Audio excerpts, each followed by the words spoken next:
Et 12 minutes, place au choix de cette édition. Il a commencé par faire des pointes. Il est devenu petit rat de l'opéra. Le voici sur scène, mais cette fois-ci, c'est avec humour qu'il fait des claquettes. Son spectacle s'appelle Le cœur dans les talons. Voici un jeune humoriste biterrois. Bonjour Edgar, merci d'être avec nous sur ce plateau. Marie-Lou, vous la connaissez bien, je crois. Oui, c'est ce que je vous disais juste avant. En fait, je faisais partie des deux boys qui accompagnaient les Miss à l'élection de Miss Roussillon. Bon, vous avez plusieurs casquettes, vous allez nous en parler. D'abord, on regarde ce pourquoi vous êtes venu. Un extrait de votre spectacle, regardez.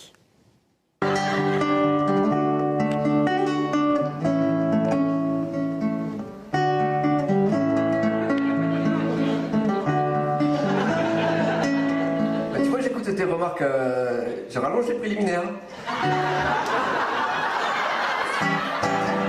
Avant, c'était ma salle de bain.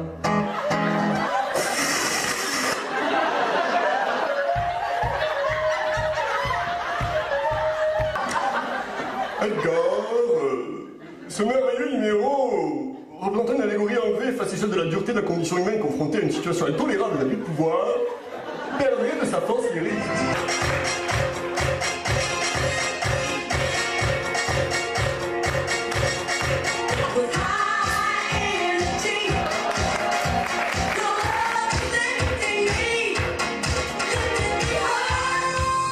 Le cœur dans les talons, c'est votre spectacle, Edgar. Alors, ce n'est pas un one-man show comme les autres. Edgar, c'est un peu votre histoire, ce spectacle, celui d'un petit garçon qui rêvait de devenir petit rat de l'opéra contre l'avis de son père, c'est ça? C'est un petit peu ça, en tout cas, c'est le point de départ du spectacle.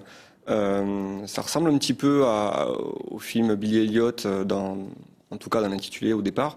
Mais c'est vrai qu'après, ça bifurque rapidement sur toutes les envies d'Edgar qui se révèlent par rapport aux difficultés qu'il rencontre.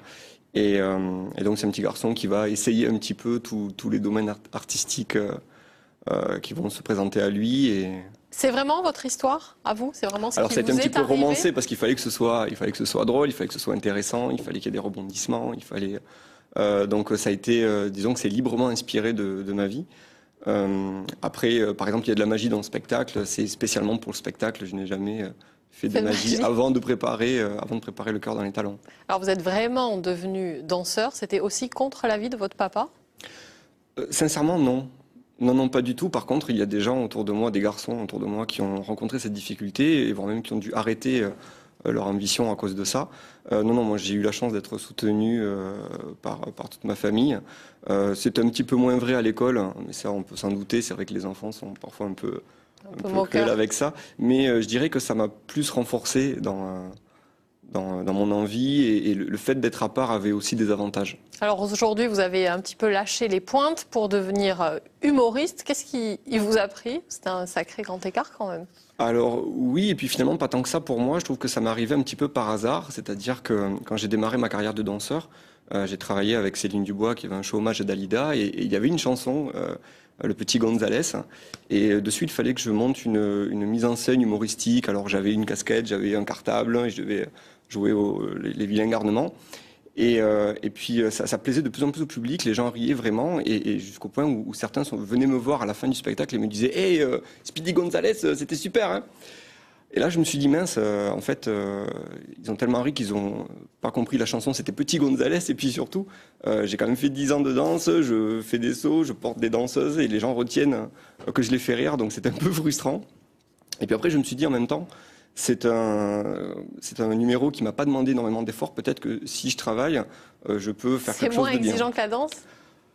Non. Petit Gonzalez, oui. Donc physiquement, c'est moins dur. Voilà, physiquement, c'est moins dur.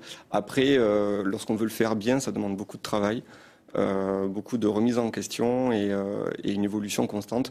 Donc oui, la danse est finalement une bonne école pour l'humour parce que l'humour exige aussi beaucoup de rigueur. J'imagine qu'aujourd'hui, c'est avec appréhension que vous avez monté ce spectacle. Vous serez au Carré Rondelet à Montpellier du 20 au 31 décembre avec Le cœur dans les talons. C'est ça. Mais appréhension, je ne sais pas si on peut vraiment dire ça parce que même si c'est un spectacle jeune, puisqu'il a tourné que depuis 1 an, il a rencontré de beaux succès. J'ai fait quelques festivals qui se sont très bien passés. Avec beaucoup de prix. Oui.